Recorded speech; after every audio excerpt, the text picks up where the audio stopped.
രാജ്യത്തെ മത്സര പരീക്ഷകളിലെ ചോദ്യപേപ്പർ ചോർച്ച തടയാനും നാഷണൽ ടെസ്റ്റിംഗ് ഏജൻസിയുടെ പരീക്ഷാ സംവിധാനം കുറ്റമറ്റതും സുതാര്യവുമാക്കാനുമായി പ്രധാനമന്ത്രി നരേന്ദ്രമോദിയുടെ നിർണായക തീരുമാനം. ആധാർ ശില്പിയും ഇൻഫോസിസ് സഹസ്ഥാപകനുമായ നന്ദൻ നിലകേനിയുടെ നേതൃത്വത്തിൽ ഉന്നതതല ടാസ്ക് ഫോഴ്സ് രൂപീകരിച്ചു. പരീക്ഷാ നടത്തിപ്പിൽ സാങ്കേതിക വിദ്യയുടെ ഉപയോഗം പരമാവധിയാക്കി ക്രമക്കേടുകളും ചോദ്യപേപ്പർ ചോർച്ചയും പൂർണ്ണമായി തടയുക എന്നതാണ് ലക്ഷ്യം. പരീക്ഷകൾ കുറ്റമറ്റതാക്കാനുള്ള സമിതിയിൽ നന്ദൻ നിലകേനിയുടെ കീഴിൽ മറ്റ് 5 പേരും കൂടിയുണ്ട്. മുൻ ISRO ചെയർമാൻ S. സോമനാഥ, മുൻ IB director Tapan Deka, IIT Madras director V. Kamakoti, മുൻ വിദ്യാഭ്യാസ സെക്രട്ടറി അനിത കർവാൾ, ലോജിസ്റ്റിക്സ് വിദഗ്ധൻ അമൃത്ലാൽ മീന എന്നിവരാണ് ഇത്. ഇൻഫോസിസിന്റെ സ്ഥാപകരിൽ ഒരാൾ കൂടിയായ നന്ദൻ നിലകേനി ഇന്ത്യയിൽ അറിയപ്പെടുന്ന സാങ്കേതിക വിദഗ്ധനാണ്. ഇന്ത്യയുടെ ഡിജിറ്റൽ വിപ്ലവത്തിന്റെ ശില്പികളിൽ ഒരാളാണ് ഇൻഫോസിസ് സഹസ്ഥാപകനായ നന്ദൻ നിലകേനി. ആധാർ, UPI, ഫാസ്ടാഗ് തുടങ്ങിയ ലോകശ്രദ്ധ നേടിയ കൂറ്റൻ ഡിജിറ്റൽ പ്ലാറ്റ്ഫോമുകൾ വിജയകരമായി നിർമ്മിച്ച് നടപ്പിലാക്കിയ പരിചയസമ്പത്ത് അദ്ദേഹത്തിനുണ്ട്. പരീക്ഷാ പ്രക്രിയയിൽ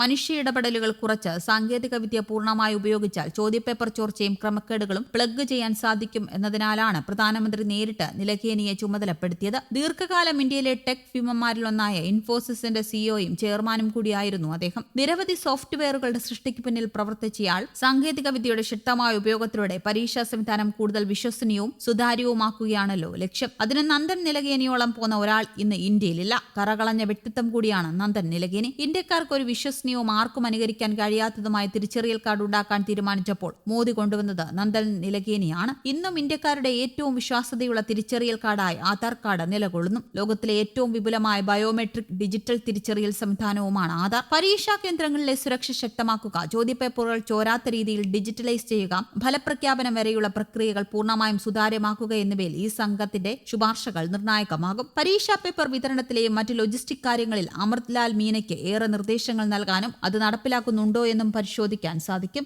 സാങ്കേതിക വിദ്യയുടെ കാര്യത്തിൽ പുതിയ നിർദ്ദേശങ്ങൾ നൽകാൻ കഴിയുന്ന തലച്ചോറാണ് മുൻ ISRO ചെയർമാൻ S. സോമനാഥിന്റേത്. സുരക്ഷാ കാര്യങ്ങളെക്കുറിച്ച് മുൻ IB ഡയറക്ടർ തപൻ തേക്കയ്ക്ക് നിർദ്ദേശങ്ങൾ നൽകാൻ സാധിക്കും. IIT Madras director V. Kamakoti, മുൻ വിദ്യാഭ്യാസ സെക്രട്ടറി അനിത കർവാൾ എന്നിവർ പരീക്ഷയുടെ നിലവാരം വർദ്ധിപ്പിക്കുന്നതിനുള്ള നിർദ്ദേശങ്ങളും നൽകും. ഇതെല്ലാം കൂടിയാകുമ്പോൾ 100% സുരക്ഷിതമായ 100% മത്സരക്ഷമത ഉറപ്പാക്കുന്ന ഒരു പരീക്ഷാ സംവിധാനം സൃഷ്ടിക്കാൻ ഇന്ത്യക്ക് കഴിയുമെന്ന് വിശ്വസിക്കപ്പെടുന്നു. ഈ സമിതി പരീക്ഷാ നടത്തിപ്പിന്റെ എല്ലാ ഘട്ടങ്ങളും സമഗ്രമായി പരിശോധിച്ച് റിപ്പോർട്ട് സമർപ്പിക്കും. പരീക്ഷാ കേന്ദ്രങ്ങളിലേക്ക് അച്ചടിച്ച ചോദ്യപേപ്പറുകൾ അയക്കുന്നതിന് പകരം അത്യന്തം സുരക്ഷിതമായ ഇൻക്രിപ്റ്റഡ് മാർഗങ്ങളിലൂടെ കൈമാറാനുള്ള നിർദ്ദേശങ്ങൾ നൽകും. പരീക്ഷാ കേന്ദ്രങ്ങളിൽ വ്യാജ അപേക്ഷകരെ തടയാൻ ആധാർ അധിഷ്ഠിത ബയോമെട്രിക് വെരിഫിക്കേഷൻ കൂടുതൽ ശക്തമാക്കും.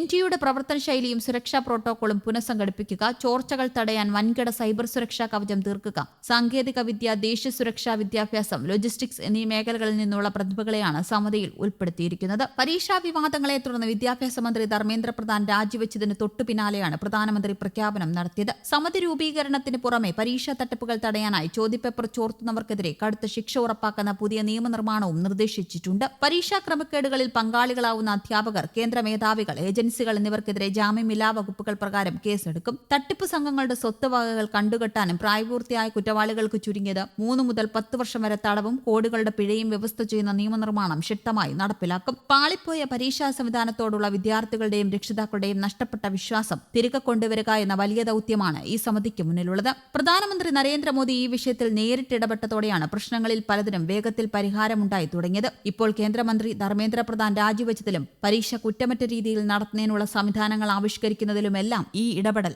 പ്രകടമാണ്. കഠിനാധ്വാനം നടത്തി പരീക്ഷ എഴുതിയിട്ടും ചോദ്യപേപ്പർ ചോർന്നതോടെ വീണ്ടും പരീക്ഷ എഴുതേണ്ടി വന്നതിന്റെ സമ്മർദ്ദത്തിൽ 20ഓളം വിദ്യാർത്ഥികളാണ് ജീവനൊടുക്കിയത്. ഈ സമരത്തിന്റെ വിജയം അവരുടെ ഓർമ്മകൾക്ക് മുന്നിലാണ് സമർപ്പിച്ചിട്ടുള്ളത്. അവരുടെ കുടുംബങ്ങൾക്ക് 1 കോടി രൂപ വീതം നഷ്ടപരിഹാരം നൽകണമെന്ന വിദ്യാർത്ഥികളുടെ ആവശ്യം തികച്ചും ന്യായമായിരുന്നു. പരമാവധി സഹായം നൽകുമെന്ന് സർക്കാർ പ്രഖ്യാപിച്ചിട്ടുണ്ട്. ചോദ്യപേപ്പർ ചോർച്ചയ്ക്ക് പിന്നിൽ ഉദ്യോഗസ്ഥരും ഉത്തരേന്ത്യയിലെ ചില കോച്ചിംഗ് സെന്ററുകളും ചില രാഷ്ട്രീയക്കാരുമൊക്കെ അടങ്ങിയ വൻ ലോബിയാണ് പ്രവർത്തിച്ചതെന്നും റിപ്പോർട്ടുകളുണ്ട്. News desk, Kerala Kaumudi.